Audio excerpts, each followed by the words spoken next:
बिस्मिल्लाहिर्रहमानिर्रहीम। आप सबका क्यू प्रो टेक चैनल में वेलकम। आज का टॉपिक नहायत ही इम्पोर्टेंट, फंक्शन की क्या है, फंक्शन कीज़ क्यों यूज़ करते हैं। फंक्शन कीज़ अमूमन आप कीबोर्ड के टॉप पर देखते हैं F1 से F12। फंक्शन कीज़ किसी स्पेशली टास्क के लिए यूज़ होते हैं। डेफिनेशन अगर देखी जाए, a function keys refers to one of the 12 keys present on the top row of a common PC keyboard. From F1 to F12, these function keys are responsible for performing shortcut tasks like printing, saving file. Function keys को हम soft की भी कहते हैं। आए function की F1 पढ़ते हैं। F1 क्यों यूज़ करते हैं जी? F1 फॉर हेल्प के लिए यूज़ करते हैं। फॉर एग्जांपल आप माइक्रोसॉफ्ट वर्ड पे काम कर रहे हैं, आपको हेल्प चाहिए, अगर आप F1 को प्रेस करते हैं तो देखें हेल्प का मेरे पास डायलॉग बॉक्स ओपन हो जाता है। और अगर आप ब्राउज़र को यूज़ कर रहे हैं, ब्राउज़र में आपको कोई हेल्प चाहिए तो वहाँ पे भी अगर आप F1 को प्रेस करते हैं तो मेरे पास जो ऑप्शन खुलता है वो कहता है जी how can we help you. उसके बाद जो मेरे पास फंक्शन की है वो है F2 रीनेम के लिए, कंट्रोल प्लस F2 प्रीव्यू के लिए। बात करते हैं जी रीनेम। अगर फॉर एग्जांपल आपके पास कोई फाइल है, आप उसको रीनेम यानी उसका नाम चेंज करना चाहते हैं तो आप उसको सिलेक्ट करें, जस्ट F2 करें तो आपके पास रीनेम का ऑप्शन ओपन हो जाएगा। आप जो मर्जी वहां अपना नाम रख सकते हैं। उसके बाद कंट्रोल प्लस F2, अगर आप वर्ड पे काम कर रहे हैं, आपने प्रिंट व्यू देखना है कि जो मैंने टाइप किया उसका प्रिंट कैसे आ रहा है, तो आप कंट्रोल F2 को प्रेस करेंगे तो आपके पास प्रिंट व्यू भी आ जाएगा। उसके बाद मेरे पास फंक्शन की है F3। For example F3 sheet plus F3 for change case. अगर आप माइक्रोसॉफ्ट वर्ड पे काम कर रहे हैं, आपके पास कुछ टाइप किया हुआ है, मैं एक फार्मूले के थ्रू कुछ पैराग्राफ लिख लेता हूँ रेंट, ठीक है जी। मैं जैसे इंटर किया तो मेरे पास पैराग्राफ ओपन हो गया।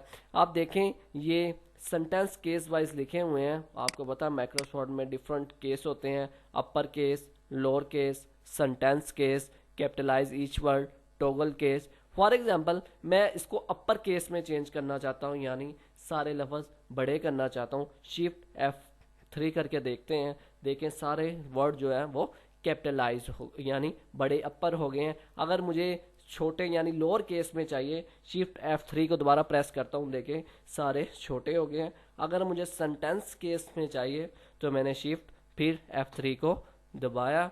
उसके बाद मेरे पास जो की आती है वो है F4 कीज बहुत यूज होती है। फॉर एग्जांपल मेरे पास कोई एक्टिव विंडो है, यानी एक्टिव चीज कोई ओपन हुई है, मैंने उसको क्रॉस करना है यानी थ्रू फंक्शन की, तो मैं Alt प्लस F4 को दबा सकता हूँ।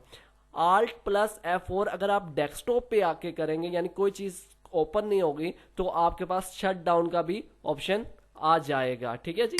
अगर आप Alt F4 करते हैं तो आपके पास शट डाउन का भी ऑप्शन आ जाता है कि आप what do you want the computer to do, क्या कंप्यूटर को शट डाउन करना है, इंटर करेंगे तो आपका सिस्टम क्या हो जाएगा, शट डाउन। उसके बाद मेरे पास F5 फंक्शन की है, वो आप सबको पता होगा, कंप्यूटर को रिफ्रेश करने के लिए यूज करते हैं। फॉर एग्जाम्पल कुछ लोगों को नहीं पता होगा, आप राइट क्लिक करेंगे कंप्यूटर पर रिफ्रेश मिल जाता है। अगर आप फंक्शन के थ्रू बंद करना चाहते हैं यानी रिफ्रेश करना चाहते हैं तो आप F5 करेंगे तो ये देखें आपका कंप्यूटर क्या हो रहा है, रिफ्रेश हो रहा है।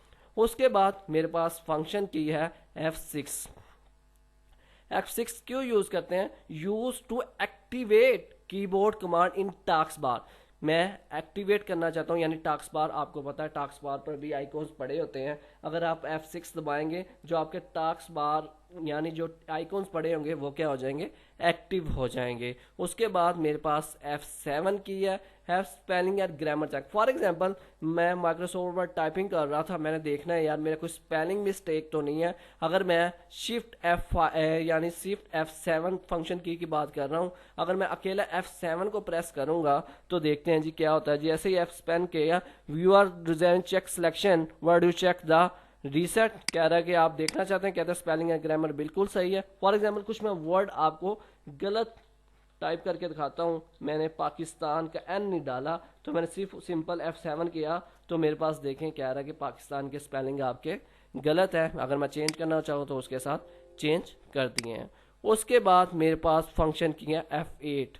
फॉर एग्जांपल अगर आप एक्सेल यूज़ कर रहे हैं, आपने किसी सेल को लॉक करना है, ठीक है, उसके लिए ये फंक्शन की यूज़ करते हैं। फॉर एग्जांपल आप देखें, ये मैंने एक्सेल को ओपन किया, इस सेल को मैंने लॉक करना है, यानी इस सेल को लॉक करके अगली वाली चीज़ों को सिलेक्ट करना है। तो मैंने क्या प्रेस करना है, F8 जैसे ही प्रेस किया तो ये लॉक हो गया। देखिए अगली चीज़ लेफ्ट राइट एरो से चीज़ वो क्या हो रही है, सिलेक्ट हो रही है। उसके बाद मेरे पास फंक्शन की है F10। F10 क्यों यूज़ करते हैं, as a right click. For example मैंने कोई चीज़, आप माउस के राइट क्लिक करते हैं तो आपके पास ऑप्शंस खुल जाते हैं। आप कहते हैं कि मैंने माउस को यूज़ किए बगैर कोई चीज़ के ऑप्शंस खोलने हैं, तो आप 10 करेंगे, देखें आपके पास ये ऑप्शंस प्रोवाइड हो जाएंगे, जौन सा मर्जी आप ओपन कर सकते हैं अपनी ज़रूरत के मुताबिक।